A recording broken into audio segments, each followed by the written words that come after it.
President Biden saying that officials are now investigating whether there is a link between the deadly terror attack in New Orleans and the Tesla Cybertruck explosion that happened outside of Trump International Hotel in Las Vegas. This is some new video of that explosion. You see it there outside the Trump Hotel.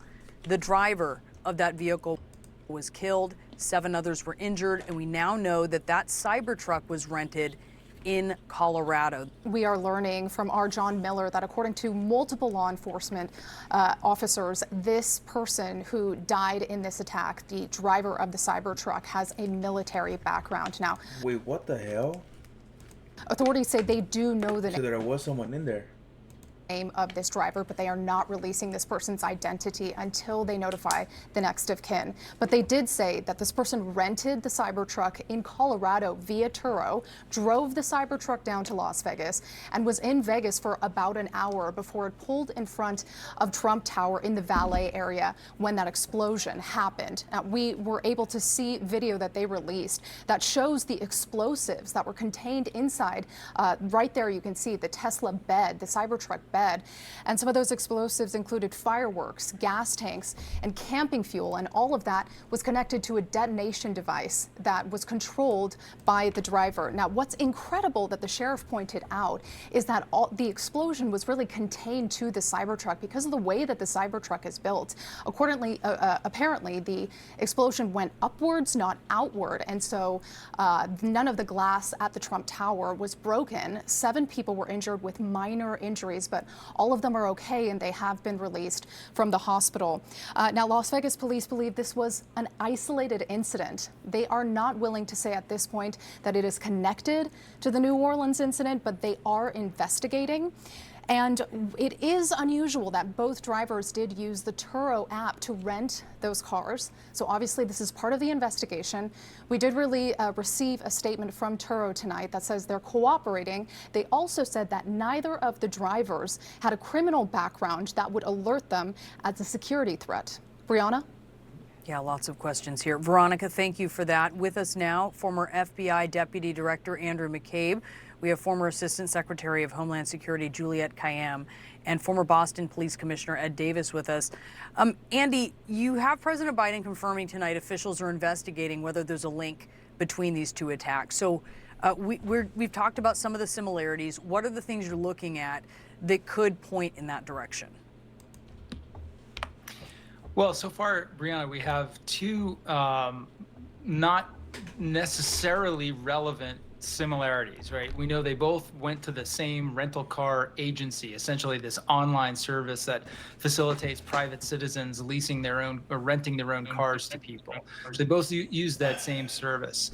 And we know that they both have military backgrounds. But again, these are things that could easily have been coincidence. That's not to say that these 2 events are not related. They wouldn't be investigating that very question if they thought it was something that wasn't possible. And if it turns out, and again, this is a big if because we don't know that at this point, but if it turns out that these 2 individuals knew each other, then we have a very significant issue on our hands here. That points to a conspiracy, coordinated effort that spans a large area, right? 2 very different states. We know the Las Vegas attacker started in Colorado, drove to Las Vegas and detonated that truck there, whereas the New Orleans attacker started in Houston and ended up, of course, in New Orleans to commit his attack. So connecting these 2 would be highly significant, but we are not quite on the verge of doing that at this point. We need a lot more detail to figure out if there are actually any interactions between these 2 people. Law enforcement has many resources, intelligence resources, law enforcement resources at their disposal that they can push against to see if there are any indicators of that. I'm sure they're doing exactly that tonight. Yeah, and Juliette, according to our John Miller, both the alleged Vegas perpetrator here and this New Orleans suspect, as Andy mentioned, had military backgrounds, so they both appear to be veterans. Both electric vehicles, both rented on Turo, as Andy also noted there. Explosive devices in both. I think we should note that, although the suspect in New Orleans was not able to detonate them before police took him out. There's also potentially some differences here. So where does that lead investigators as they're looking for further concrete links? Yes, I think the connections that you and Andy describe, as well as just the fact they're on the same day, not many hours apart, would lead any investigator and any federal entity to determine whether there were linkages. Was there some coordination around timing and methods and means? But there are also a lot of differences. For one, the second attack in Las Vegas, sort of you combine Elon Musk and Donald Trump and the Trump Tower, that suggests someone who had a political focus against them or wanted to make a statement about one or both of them. That's not a coincidence. Elon Musk and Donald Trump, and that terrorism towards them, right, and the violence that was perpetrated presumably because of them is a form of terror, of course. And we've seen the former and future president, also be the victim of 2 assassination attempts. So this seems different as compared to what in New Orleans, which is very similar to what happened in Europe, right? That in France and Germany and elsewhere, where a car is simply used to mow down a lot of people. In this instance, and also utilization of a gun and other things, where you have an individual or a number of individuals who are motivated by terrorism, but maybe also in this case by other things. And that's what we will determine and what will be learned. Why is this relevant? It's a very different threat environment if this was coordinated for the nation. It just is. But if there are explanations for both that are limited to both of them, it does make the American public feel differently about the threat environment. It certainly does. Ed, it's possible that law enforcement is poised to find out. Why, when they have to introduce a new speaker and hear their thoughts, they have to ask them, it's almost like you're setting it up. You can just be like, oh, what are your thoughts, or A lot of information because they are waiting on federal authorization to search a Houston home that they believe is connected to the New Orleans suspect. And authorities are saying they're hours and hours away from being able to enter that home. What are they looking for? How quickly do they need to get in there? Hi, Brianna. It's really important that they get in there as quickly as possible. The attorneys will be assisting in writing up the documents and making sure that everything meets constitutional muster.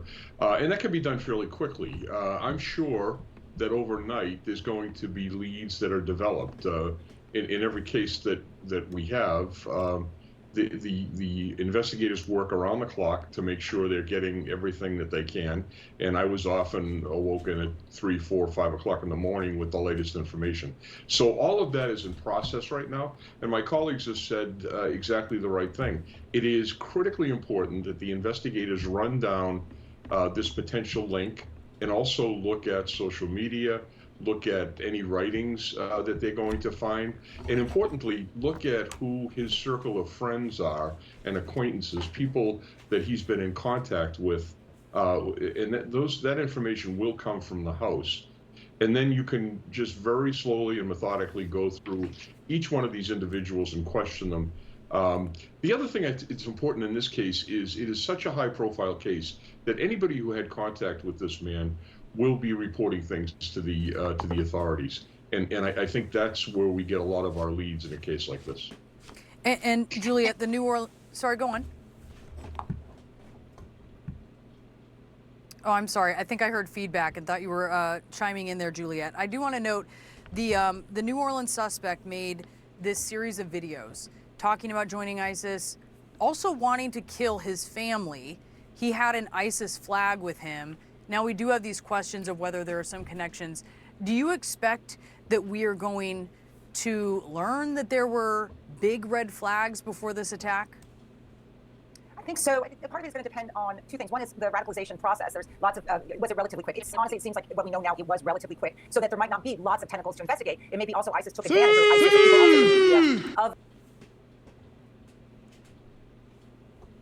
Yo, what's good, bro?